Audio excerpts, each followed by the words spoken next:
What's going on, guys? This is Lord Pain bringing you a recent video. Today I'm excited to introduce the first video, episode 1 in my new series called Get Good Fast. This is a series that I am creating aimed at the beginner stage players or for anybody who's willing to watch it. And the goal of this series is to share my experiences and the experience of others in which people can grow, faster with the right experience and the right knowledge and the right tools. This particular video is going to be around 5 farmable units that I've selected to talk about, in which you can use at the beginning, mid, and end game stages of the game. These are, for the most part, farmable units. They're all 2 and 3 stars, so there are no 4 or 5 star monsters used.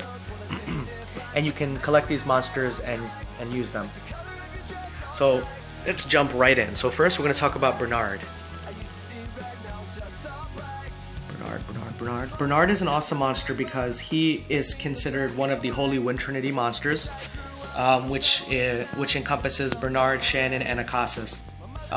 And these are the 3 most useful monsters, or most iconic monsters, well, from the Wind perspective, for Giants 10. And Bernard is used in other areas as well, and we'll get to that in a second. So he has an attack break and defense break, single target move on skill 2. So that essentially doubles your damage and then cuts the enemy's damage in half, right? So that's awesome. And then he has an ATB boost skill on skill 3. An ATB boost, for anybody who doesn't know, you have a little blue bar under your red bar of your monsters. Once your blue bar, which is the attack bar, reaches 100%, that's when you get a turn. So some of the most iconic and game-changing monsters in the games are monsters that influence your attack bar, such as Freda, Tiana, Bernard. These monsters, they give you more turns, so you get more turns faster. So that's very useful. And if you have questions around how you can manipulate this in Arena, please watch my rune guide, in which I talk about how you need to be within 70%. Your monsters need to be within 70% of Bernard's speed, so that extra 30% gives them all turns right after. So you can go over all of the speed comp strategies in my rune guide video, in which I talk about that. So Bernard gives you more turns, which is useful in every scenario that you use him. And then he has a wind attack increase on his leader skill, which is fantastic. Now Bernard can be farmed at the Tamer Desert. He's a 3-star drop there, if I remember correctly. There he is, Wind Griffin. Okay. The other 4 monsters we're going to talk about are Shannon, Belladion, Colleen, and Sarin. So now we're going to jump at Bernard, who has new runes. Sorry, Belladion. Belladion has a single target defense break on skill 1, a single target buff remover on skill 2, and a 30% heal and ATB increase on skill 3.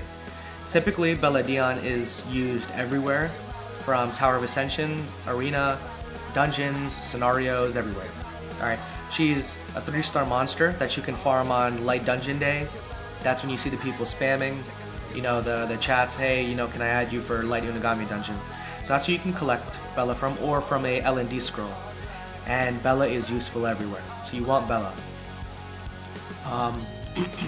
Sorry, excuse me. Belladion is somebody that I use mostly on a Vio set.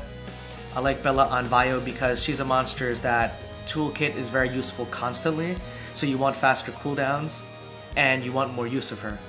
So I've been in scenarios where I ran Zyros, Tiana, Bella, and Galleon, even with 100% accuracy and skill ups, for whatever reason, he only lands a defense break on 3 out of the 4 enemy monsters, and then my Bella goes next, and then I get the defense break on the last monster. So now all 4 have defense break, which is awesome. I love that. So that's just an example of a high-end strategy that Bella would, use for, because she's so reliable. So for Bella, you want some kind of rune set that looks like speed, HP, accuracy, or speed, HP for people who go with accuracy subs. You could go with a defense rune on her like I have on mine. There are many different things, but you definitely want accuracy at least 50% on her. Some people have 100% accuracy like YDCV, but if you watch his videos, you'll see there's an argument with all monsters with accuracy versus resistance, and some people say 100% accuracy is not necessary because every monster has a 15% basic resist built in. So 100% is kind of useless. But then the argument that I, as a mathematician, would say is, well, if you have a 15% built-in counter, well then you want 100% accuracy to get 85% chance of success. Because then if you just go 85, well then now you're stuck at 70. So, you know, there's an argument for it all. In any event, sorry, let's get back to the task at hand. In any event, that's what Bell is for. So now we can look at Shannon. Oh, I'm so sorry, I missed the Bernard rune set. Bernard is typically built swift. Some people go offset so that their runes have speed subs on them. What makes Bernard super useful on the swift set is he has a 111 base speed. So on a 111 base speed, I think the swift gives him an extra 30% or so, 32. So right on swift, before putting speed anywhere, he's already got like 150 or 140 so speed, which is awesome. Then you put speed on slot 2 and it's very easy to get him to 200 speed. Now with the offsets people are doing and then the raid grindstones, you now are having people breaking the server with 300 speed Bernards. Senza and Bihio are two people that have 300 speed Bernards, so feel free to find them in the arena rankings if you want to look at what that looks like. For the purpose of this video, which is just aimed at beginner players, I'm not going to show you because it's not as useful as just a regular Bernard who is going to be used in Giants 10, you know? So he's usually swift. Some people put accuracy on him to stick the defense and attack break. My own Bernard before I fed him was speed, HP, and then I had like 90% accuracy through the use of subs, and he was like 240 speed or so. So that's good enough. That's Bernard. I'm sorry that I missed his rune composition. So now we have Shannon. I have my Shannon on a Despair set. Shannon is one of the other 3 monsters in the Holy Wind Trinity for Giants 10. She has a single target glancing hit on skill 1, which means that the enemy that gets stuck with glancing is going to do minimal damage to you. And then the useful reason why we typically build her on Despair, which is a 25% stun rate, which is what the Despair set offers. She has an AoE slow on skill 2. Now, AoE slow means that all enemies who get hit by it and the attack speed sticks, they will lose a turn. Which all it really means is you gain a turn. So now all of your monsters go twice. So that is a skill that's used in Necro constantly, in raids, it's used everywhere. So Shannon can be used in Tower of Ascension. I typically use her in there's a stage most prevalent in virtually all TOA months. It's the stage with Verimo, Swadum, and Perna. A lot of people have trouble with that stage. There's also a stage with Ashabul, the Dark Sylph, and the Chiwu stage. Those are 3 stages that I always bring Shannon. The reason for that is because you have somebody like the Chiwu composition, which typically has Megans there, who get ATB skill 3 buffs, so they get 20% ATB boosts. On the Dark Sylph stage, they slow you, which means that, not slow you, they put you to sleep, so you're losing turns until you get attacked. And then you have the Verimo stage in which the Perners are healing, and then the Bottoms are hard to kill because of their passives, which are protecting everyone else. I use her in those stages to slow everybody on those stages because those are turn-sensitive stages in which you need as many turns as possible. So I use her for those stages. So that's a quick tip for anybody who gets stuck on those stages. On this month, Chiwu was 90, Ashabul was 50, I think, and Veramos may have been 60. I forget. But Chiwu was 90. I remember that because I had trouble up until I used my Shannon. So that was my strategy behind it. So she has that AoE slow, which can also stun if you have Despair. And then she has a move called Pep Talk, which is on a 3-turn cooldown, which gives all of your monsters an attack power increase and a defense increase. So between her and Bernard, you have extra turns, extra attack power, and extra defense. So you deal more damage, you get more turns, and you take less damage. And then with Belladion there, you are doing more damage on single targets with defense break, and you're healing. So I mean, what more can you ask for between the 3 of them? Now we're gonna take a look at Colleen. Now Colleen is a monster that is still slacked on constantly. I don't know why. I did my most popular video to date is my raid 1 through 3 video, in which I showcased Colleen.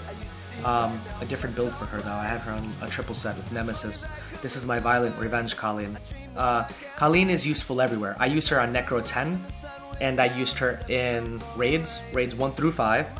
And the goal for Colleen, at least for advanced stage, when you begin to clear raid 5, you want 200 speed on her, which is so you can get the attack break skill 1 on the dragon, constantly.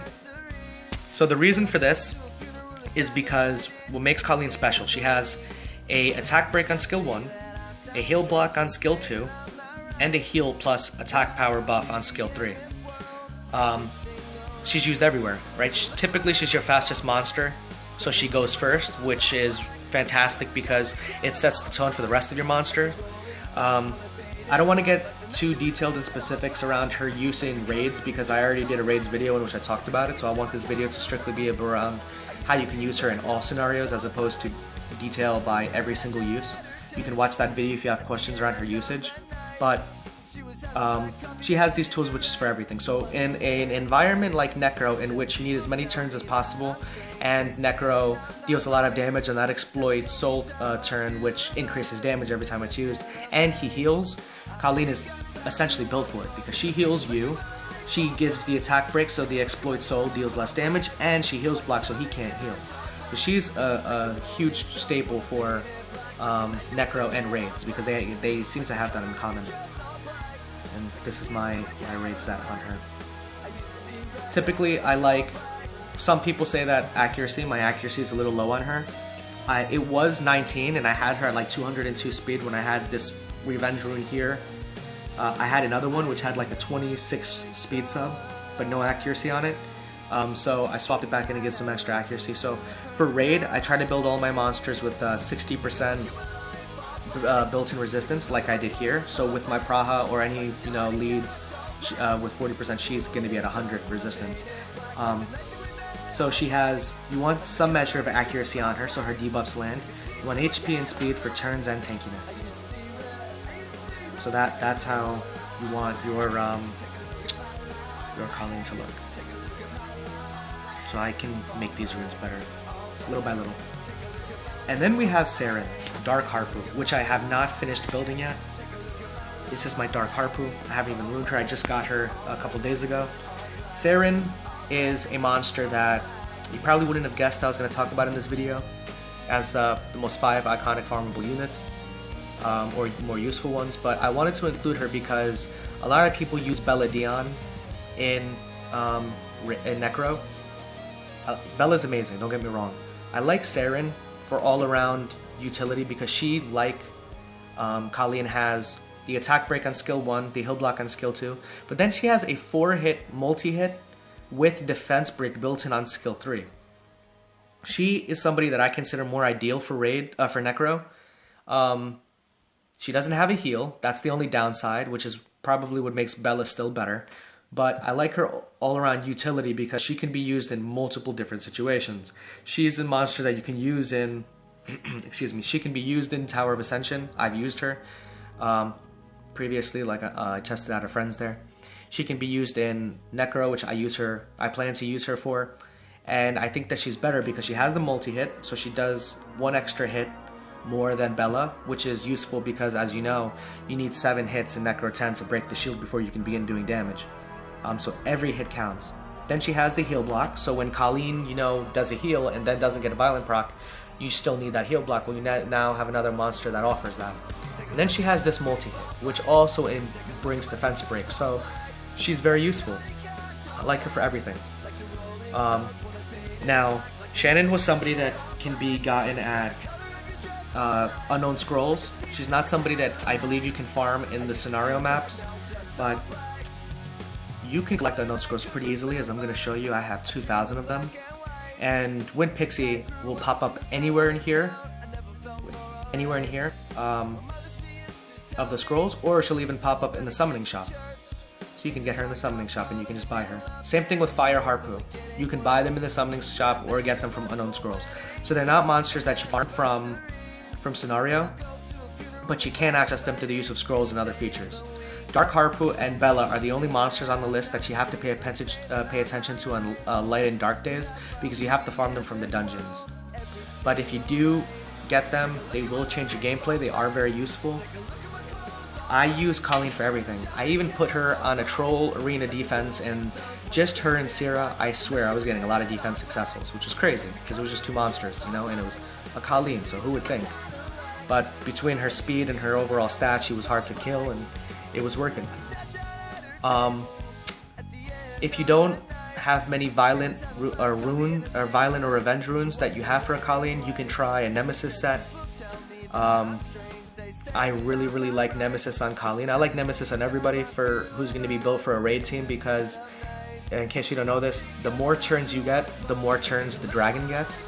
Therefore, Nemesis is good because as he gets more turns and deals more damage to you, your HP drops, and now you get more turns as a result of your HP dropping, because Nemesis gives you 4% attack bar boost for every 7% HP loss. So you get more turns as soon as your HP drops, which is very useful when you're dealing with that dragon. So, we covered 5 monsters. This is a very different video than a lot of the videos that I've done. This is also the first video I've done with face cam, so I hope you like it. If you have any questions, please feel free to comment. My line ID and email is always in the description. Please feel free to like and subscribe. And more important than anything else, there are times where it's very hard for us people who make YouTube videos to provide advice and insight as to provide what topics you guys want to see. It really helps when you guys tell us what topics you want to see, because then we can design videos specifically suited for your needs.